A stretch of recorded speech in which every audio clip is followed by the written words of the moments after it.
So I have quite a few medical issues, so I have to travel frequently to other cities or other states. There was a time where I had a late appointment in the evening and my phone died on the way home from my appointment in Topeka.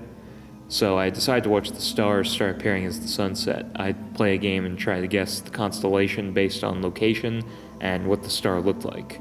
I saw 3 bright neon stars in the sky in a triangle shape rotating. I pointed out to my dad, who said it was an airplane. I then tried to tell him the shape, but maybe he wasn't seeing my angle. When I pointed it out, the rotating had already stopped. Then each dot disappeared one by one, and then one dot came back before leaving again. Well, 2 hours later, my brother showed me a video while we were outside the city limits of Topeka, seeing the triangle.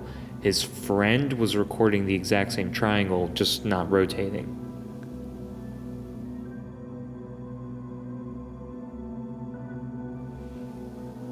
On the 4th of July, back in the early 2000s, I was quite young, around 10 at the time. I was outside my front yard with my mother. We were watching the fireworks shoot off. Everyone knows what that looks like. Fast bursts of bright colors in the night sky. But this instance was different. What I had seen was a soft, warm light, like the light you would expect from a paper lantern. I found this odd then, especially because it wasn't the time of year for that sort of thing. Usually you would see it during Lunar New Year's celebrations, but this was a lonely, warm light floating calmly across the sky. I even tried to excuse it for being an airplane, but I knew that plane lights blink and they don't hover too long. So in the end, I couldn't really identify my experience and live still to this day not knowing what that was on the 4th of July in Salina, Kansas's night sky.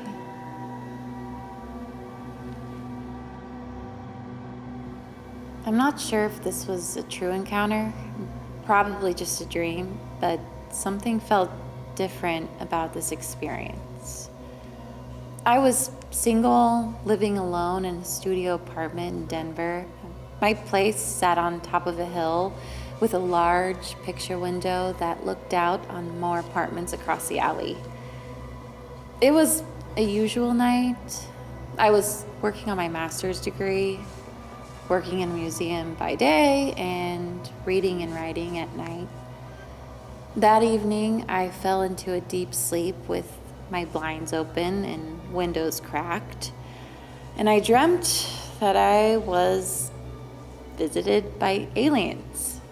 They beamed me out of bed and were interested in my body for research.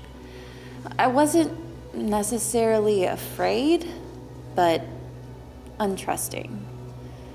I don't have any memory of what their figures look like, but I do have a sense of the environment. A white, medical-looking room. When I woke, I felt changed, surprisingly well-rested, and a little violated, to be honest. I was in my late 20s and single, an easy target, perhaps. I don't know what open blinds and windows had anything to do with it other than me feeling psychologically vulnerable, but at my own will. About 6 months later, when I started dating someone, I shared the experience with them, and we joked that I could perhaps be pregnant. He promised he would help me raise my little alien baby, and I knew he was the one. We're married now, and we have a toddler, and no alien baby that I'm aware of.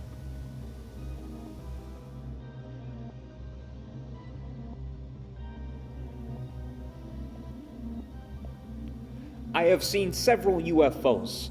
There are about 5 different hotspots here in Hayesville that I know of. One location was close to a high school, another next to my house. I never reported the things I witnessed, even when I did have other witnesses.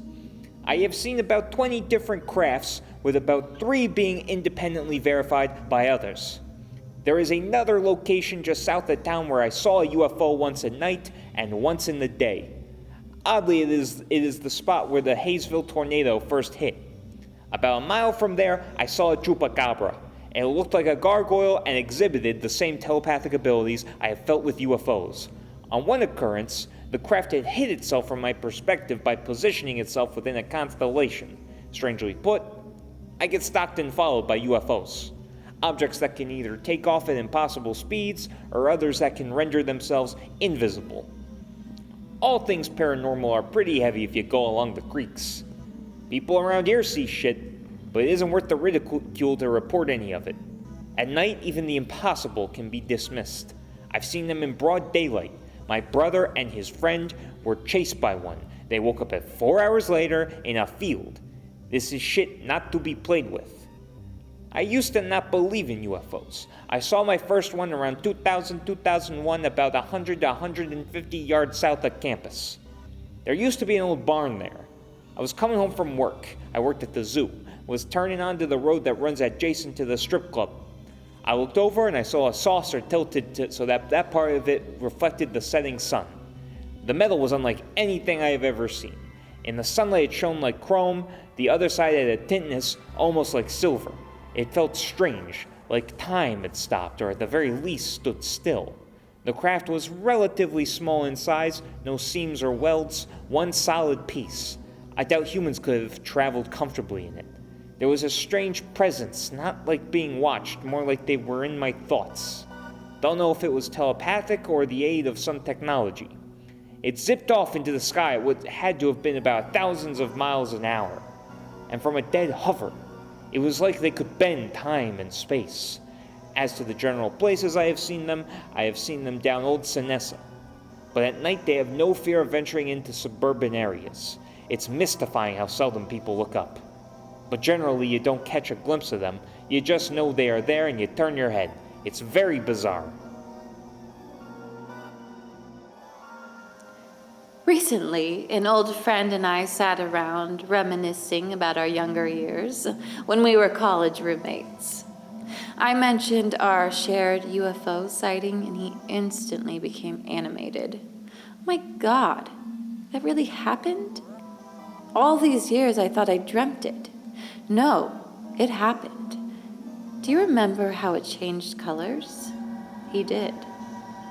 In short, he and I and another close friend were on our way back to Wichita from Lawrence, late at night, driving through the southern portion of the Flint Hills, when we saw, well above the horizon and in the incalculable distance, an object moving much slower than an airplane would. It crossed the sky and then disappeared about 10 seconds maximum.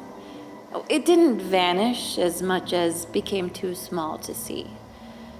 At first, it was green, the color of a traffic light.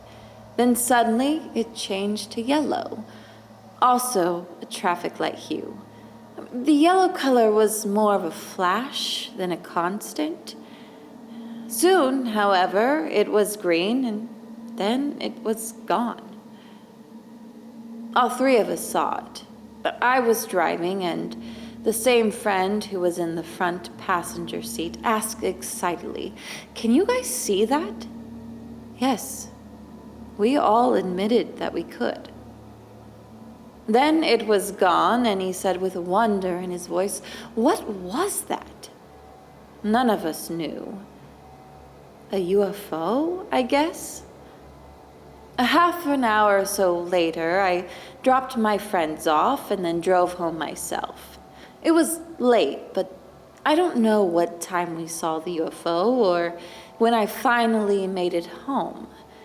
I remember so little about my life then, but I don't think we ever mentioned the sighting again. Revisiting the subject all these years later, we discussed the possibility that it had been a meteor, as they can change colors as they burn up in the Earth's atmosphere. Different elements in the composition of the meteor produce different colors. Magnesium burning results in a green or teal color. Sodium burning makes for a yellow-orange glow. Iron can produce yellow.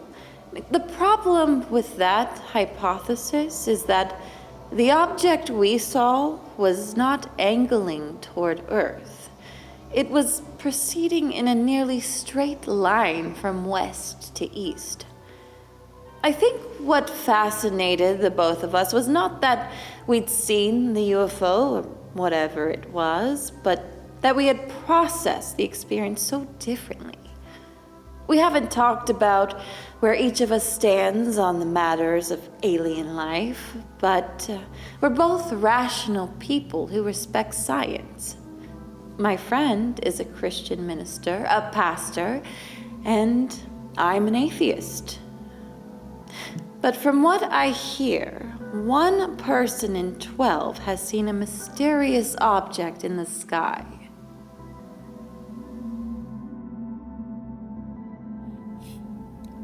It was a hot July evening of 2017.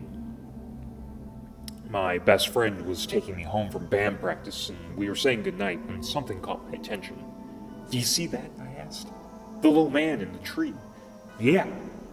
Well, this small, maybe 1 to 3 feet sort of human, sort of smoke, genie-like creature swirled his body about. White skin, red lips, black eyes, dancing in the dark atop a tree branch across the street from my apartment. We must have watched him for about an hour before I said, "Why don't you come closer?" And he did. I regretted it immediately. His body turned into one giant gaping grin catapulting toward us. "Drive," I screamed, and we did. When we came back, we didn't see the little man anywhere. I went inside and fell asleep. The next day, I awoke to missed calls from my boss and my mom banging on the door. I was a couple hours late for work and felt physically sick. My boss was nice about it, and later into our friendship, I told him what had actually happened. I'd heard about losing time with these kinds of encounters, but this was my first time experiencing anything quite like this. I wrote about it online, and a friend sent me a message saying she'd seen something similar a few days earlier. That was about a foot tall and climbed up her laptop charger, opened her kitchen cabinet, and went inside. I haven't seen another one since, and she lived near me. I wonder if they were just passing through a portal in Sleepy Hollow. I've had other supernatural encounters before and after, but they always felt like your basic ghosts and demons and whatnot. This thing felt truly alien, or perhaps a Black Lodge being of some kind. I don't know, but I hope I don't see any more of them.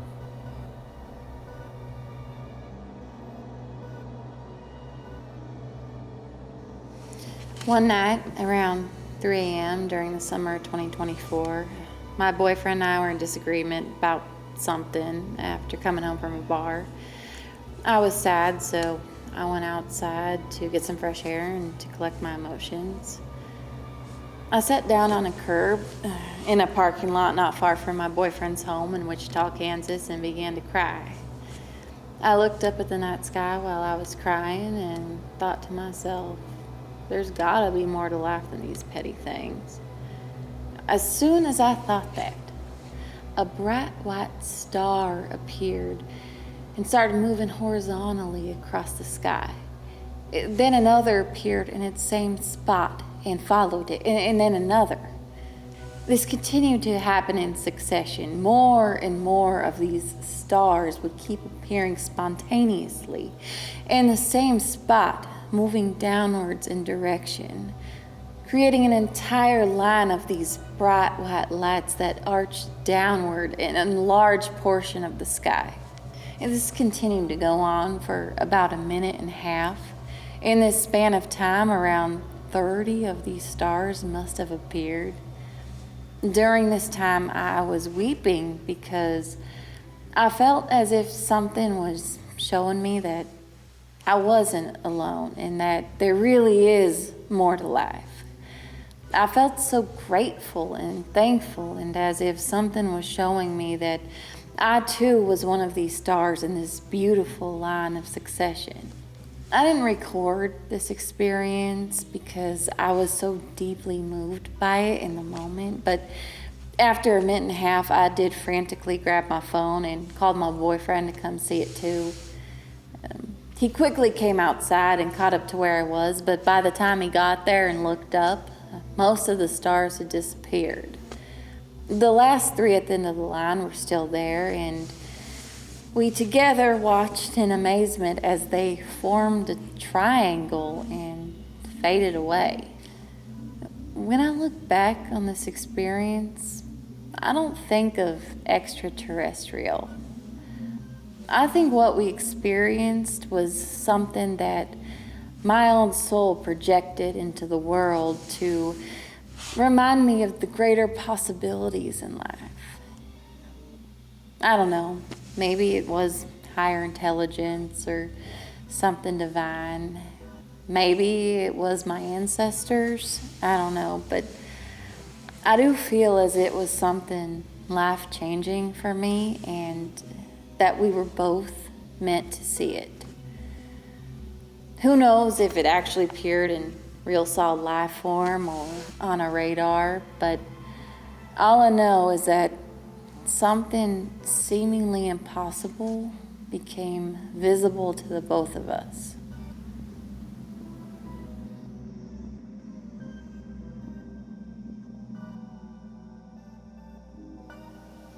About 10 years ago, I was house and pet sitting in the Sierra Nevada mountains in southern Spain. The off-the-grid house I was overseeing squatted sturdily on the edge of a mountain, Pico del Velta, the second tallest in the range. Each room featured a floor-to-ceiling window affording a dizzying view of the vast expanse of the valley below and a tiny village across the divide that was completely inaccessible to cars. A long terrace stretched across the opposite side of the modestly sized home where the entrance was located. I often took my meals, read, and just relaxed on the terrace at a rustic table surrounded by mismatched chairs. Each morning and evening I would turn and wave at the shepherd and his son as they drove past, about 8:15 and 6:15, in a small, noisy truck behind which they towed two scrappy donkeys. I was looking after 3 friendly chickens and a ginger cat named Archie. Archie had FIV and a perpetually running nose and congestion. He sneezed often, and now and then I leaned down and gently wiped his nose. We were inseparable for those 3 weeks. One evening, at least 30 minutes after the shepherd and his entourage had passed, Archie and I were relaxing on the terrace when the strangest thing happened. I was snapping stems off of figs. There were bucketfuls in the barn, to be dried later and waiting for the cold to descend with the sun, when I felt, somehow rather than saw, movement at the opposite side of the terrace. I turned my head, Archie sneezed, and we both watched as a thin young man leapt lively off the retaining wall and onto the terrace. He was moving quickly, lively, and with him was a slender black dog. The man wore a loose, rough tan shirt tucked into darker brown trousers and held closed by a drawstring. His shoes resembled clogs. In Spain, they're called albarracas. The dog and the man appeared completely real to me. Neither glanced my way, but Archie, startled, darted off in the opposite direction, so I surmised that he had seen them too. I couldn't make sense of what was happening. They were utterly silent, and in a matter of a few seconds they'd come and gone, but to where? It was a steep drop down the mountain to the almond grove, so I knew they hadn't leapt off the edge. I thought, up here, the veil is so thin.